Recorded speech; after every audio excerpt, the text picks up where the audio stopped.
Hello, welcome to another episode of Camposol Through Time. This week, we're looking at the history of the railway network in the region. The expert on this subject in the studio with me today is our very own historian and time traveller, Antonio Hernandez Benitez. Antonio, nice to see you again. Hello. Hi. All I know of the railways infrastructure of the area is where there's no railways anymore. Yeah. It wasn't always like that. When did railways first come to the region? Was it sort of Matharon, the mining, and that sort of area? Well, when we talk about the Murcia region, the first railways actually they were in Murcia city, actually connecting with Andalusia, with Madrid, and as well with Alicante area. Okay, so those were the first few railways. Yeah. Okay, and then locally we have actually the first ones. Actually, they were from Mazarrón to Puerta de Mazarrón. Actually, because of the mining, basically. There were as well like different small lines or railways through the coastline, as well for the same reason, because of the mining. Yeah, and that was it. There was no other Nothing else. infrastructure. So, where did the current tracks of the railway, when were they developed? When did the actual push come to develop more infrastructure? Well, it's actually 100 years ago. Okay, and the beginning of the 20th century, in 1926, it's actually where there is a massive project of improving the railways in Spain, and as well this project is hitting actually Murcia region, because the idea was to connect Totana city with Cartagena and Mazarrón as well with Cartagena, building a new railway. Okay, and who was in charge of this at the time? Who was the government at the time? Because it changed. I know we've had a program about Franco coming in 1936 or exactly the war. So who was running this? Well, when we talk about the history of Spain in the 20th century, it's quite complicated to understand because, as you mentioned before, I mean Franco it was not actually the first dictatorship. Actually, not the first. No, we had one in the 20s, which was Primo de Rivera, which actually he improved plenty of different projects all around Spain to improve railways, roads, ports, factories, and defense as well. Plenty of different military bases as well all around Spain. And this was a project actually made by his government. So he basically wanted to improve the infrastructure. Exactly. As Spain was moving forward, he was sort of promoting Spain to become more efficient. Yeah, for sure. Okay, so they built the tracks, but why did it stop? Well, because as I say, I mean, it was actually in nearly the 30s when they were building all this. Actually, my family was actually working for a while in this construction of the railroad, because the first house of our family is like 300 meters away from the railroad. Okay. What, locally, near here? Yeah, not far from Camposol, actually. I still have a field over there, and actually part of the railroad is crossing actually my fields. Okay, so somehow I'm the owner of the railroad. No, what I mean is obviously they used to employ local people as well to work on that, and they were working for a while. And when it was nearly finished, there is a change in Spain on the government. This dictatorship have to abdicate because of health issues. Okay, and he's no longer in power in Spain, and it's the beginning of something that we call it a democratical period of what we call it the Second Republic of Spain, which started in 1931. The Republic, now that's the Republicans that were then challenged by Franco's nationalists. Is that right, later on? Later on, during the Spanish Civil War. So you went from a dictator to a Republican era. Exactly.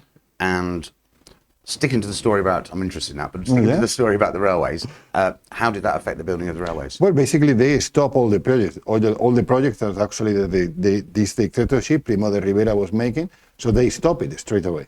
Why? Different reasons, economical reasons, political reasons as well, and because they were more focused on different things, to improve different things. Okay, so it was not important for them really to improve the railway systems in Spain, or the roads, or the ports, etc. Okay, that's why they didn't finish. They just left it there. Then 1936 is the beginning of the Spanish Civil War, which is going to be 3 years of war, and then Franco is going to take over the country, during 40 years. There will be, at the end of the 50s, one idea of actually finishing this project, but it's the revolution in Spain of transportation, because people they started at the end of the 50s, 60s. They started to buy cars and vans and lorries and all the transportation of the products started to be on the roads as it is nowadays. Yeah, I think a similar thing happened in Britain with the beaching cuts in the 60s. I can't remember what year it was, but basically had a review of all the railways and said we don't need these anymore because all the local railways can be serviced with lorries. Exactly. And the farmers were just taking them to the local towns instead of what they would have done if the railway hadn't been finished. Exactly. This is basically why they refused actually during the Franco times to finish the project, and it was abandoned during nearly 100 years ago until someone got the idea to change this old and abandoned railroad into something that people they actually enjoy. Like making sports or walking and cycling, walking with your dog.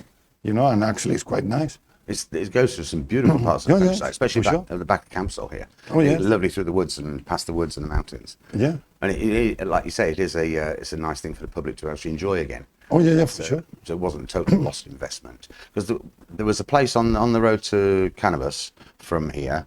There's a place at the top of the hill where you used to go through where the rail track went. Exactly. At the side of that, there's a little round bridge. Yeah. And now it's got a new bridge, a new metal bridge, a new metal bridge. That happened about 4 years ago, I think. No, probably a bit more. It was before COVID. Because it was before COVID, definitely. Because I was driving to Camposol from that direction then, and every week you'd go and you'd see a little bit more added to it. Yes. But the original bridge was quite problematic, wasn't it? Well, yes. Built the main road. Basically, it was.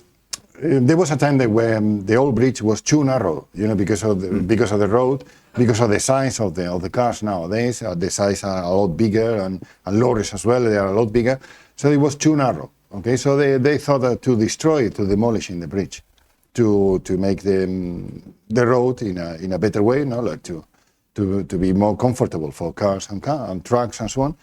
And they tried really hard. Okay, but it was built in the old way. So we are talking about pure concrete and pure stones, very solid stones and pure concrete on that. So it's well built. Oh yeah. So they try with the modern technology actually to knock it down, and they spent quite a lot of time over a few weeks actually to try to demolish it. Then they thought it was too expensive to demolish it, and as well too risky to blow up a bridge while all the cars are passing like 2 meters away from the bridge. So that's why they decided to destroy part of all the sand things that they were next to the bridge. That had been built up to go over the bridge. Exactly. Just the dirt and the rubble and things. It was easier to move that. Exactly. Rather than the bridge. And it's nice. I like the fact the bridge is still there. Oh, yeah. It's a bit of history. Yeah, and there's a little picnic area there as well, isn't there? Exactly. In fact, there's a few down the Via Verde. There's one up near La Pinilla as well, where the railway comes from Fuentealamo, past not far from where I live. Okay. And then it forks, and where it forks, there's a little picnic area. Exactly. One comes down towards Camposol. Exactly. The other one goes towards Totana. Exactly. And there's always, I've been on there on my bike a couple of times as well. We've been down there, but there's always people on the bikes down there. If you get a chance and you like cycling or walking, it really is a lovely place to be and go, isn't it? Yeah, and that's all been set out by the government to encourage, obviously, healthy living and also to do. And I think it's a brilliant idea. You can see plenty of different landscapes. As you were saying, like you can see different hills, different geological formations as well, different type of materials. Actually, you can see while you are walking on the green line. Because some of the cuts are pretty narrow, aren't they? That you're walking through, exactly. And you can see the strata of the different rocks and things. I mean, what sort of rocks were they? Well, majority of the soil is what we call it sedimentario, which is basically originally by the sea. Basically, because this area of Spain, it was under the sea level millions of years ago. That's why you can find as well plenty of fossils on the Via Verde. Yeah. But there is a peculiar place near Camposol, actually, which was very hard to dig. And it's actually the Via Verde from from Camposol to Country Club. Okay, because over there we are talking about the hills that actually they are next to Country Club. Originally they are created by volcanism.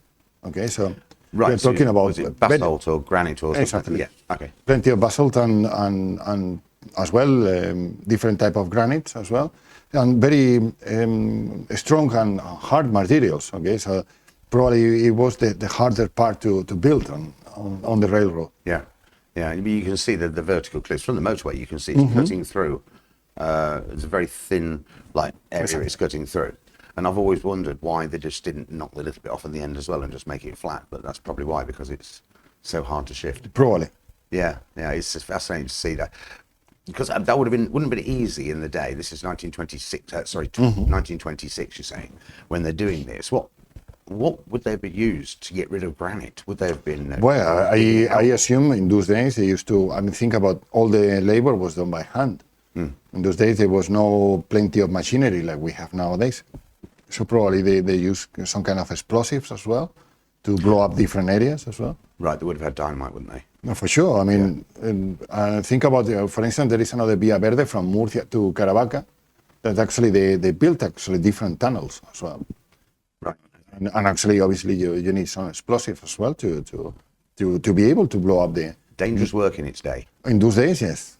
Very dangerous work. Very dangerous. But they've left us with somewhere nice to go and walk our dogs and enjoy the area.